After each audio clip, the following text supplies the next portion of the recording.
সুপ্রিয় দর্শক, যেখান থেকে দেখছো সরকার কুক অ্যান্ড ব্লগসের সবাইকে স্বাগতম। আজকে আমি চলে এসেছি কাঁচা আম মাখানো নিয়ে। তোমরা এটা কাঁচা আম ভর্তাও বলতে পারো, তো যেভাবে বলো। যদিও চারিদিকে এখন শুধু পাকা আমের গন্ধ, কিন্তু তাই বলে মন যদি চায় একটু কাঁচা আম খাই আর সেটা খাবো না, তাই কি হয়? কয়েকদিন আগে গিয়েছিলাম গ্রামের বাড়িতে বেড়াতে। তো সেখানেই আমরা সব বোনরা মিলে হাঁটতে হাঁটতে গ্রামের মেঠো পথে যখন গাছের দিকে তাকাই, চারিদিকে শুধু দেখি আম আর আম। যে কথা সেই কাজ, আম খেতে ইচ্ছা করবে আর খাবো না, সেটা কি হয়? তো তখনই আমরা গাছের টাটকা কিছু আম পেড়ে নিলাম। এই যে আমার বোন আম পাড়ছে, তো সেই আম মাখানোটাই আজকে আমি তোমাদের সামনে শেয়ার করছি।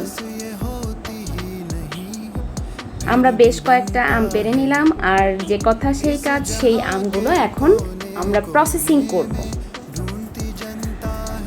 গ্রামের যতদূর তাকানো যায় শুধু মাঠ আর মাঠ, আর সেই মাঠের রাস্তায় আমরা আর আমাদের আম। তো আমি আম পেড়ে নিয়েছি 4টা, আর সেগুলো এখন আমরা আম মাখানোর জন্য প্রস্তুত করব।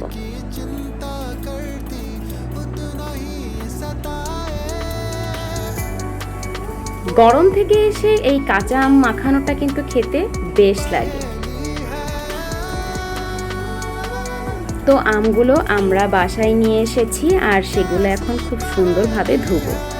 আমে কিন্তু প্রচুর পরিমাণে কষ, এটা আমাদের খেয়াল রাখতে হবে আম কাটার সময়। আমের কষ যদি কোথাও লেগে যায় তাহলে কিন্তু সেখান থেকে ইনফেকশন হয়।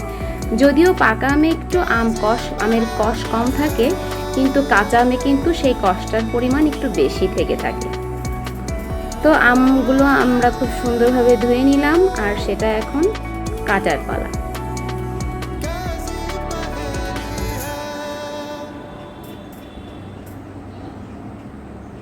তোমরা চাইলে এটা বটির সাহায্যে সিলে কাটতে পারো, আবার যে গ্রেটারটা আছে সেই গ্রেটার দিয়েও তোমরা কুচি কুচি করে এটা গ্রেট করে নিতে পারো।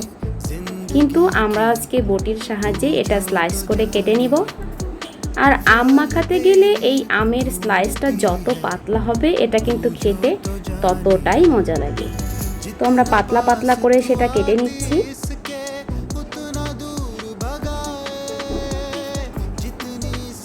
আজকে আমি এই আমের ভর্তাটা করছি কাঁচামরিচ দিয়ে, আর দুর্ভাগ্যবশত আমাদের কাসুন্দি ছিল না, তাই আমরা কাসুন্দি দেইনি, তোমরা চাইলে দিতে পারো। তো এই দেখো আমার আমের স্লাইসগুলো। তো আমি বেশ কয়েকটা কাঁচামরিচ এখানে নিয়ে নিব, আর এই কাঁচামরিচগুলো আমি কুচি করে নিব।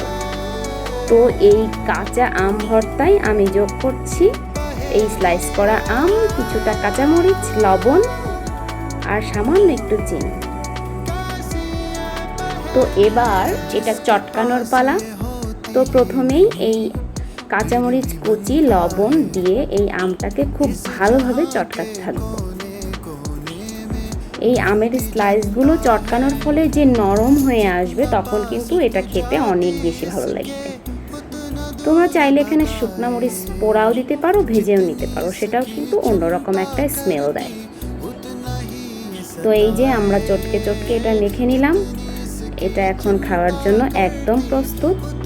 এটা দেখতে যে লোভনীয়, আমি এখন এই ভিডিওটাতে যখন ভয়েস দিচ্ছিলাম অলরেডি আমার জিভেতে জল চলে এসছে। তো দেখতে কিন্তু অসাধারণ হয়েছিল, আর খেতেও ছিল দুর্দান্ত। তো তোমরা যেখান থেকে দেখছো, যদি ফেসবুক পেজ থেকে দেখে থাকো তাহলে সরকার কুক অ্যান্ড ব্লগসে একটা ফলো দিতে ভুলবে না, আর যদি ইউটিউব থেকে দেখে থাকো তাহলে সাবস্ক্রাইব করতে ভুলবে না। তোমাদের যদি কোনো মতামত থেকে থাকে তাহলে আমাকে অবশ্যই কমেন্টে জানাবে। তো এই ছিল আজকে আমাদের এই আম ভর্তা। আজ এই পর্যন্তই। ভালো থেকো, সবাইকে ধন্যবাদ পুরো ভিডিওটি দেখার জন্য। বা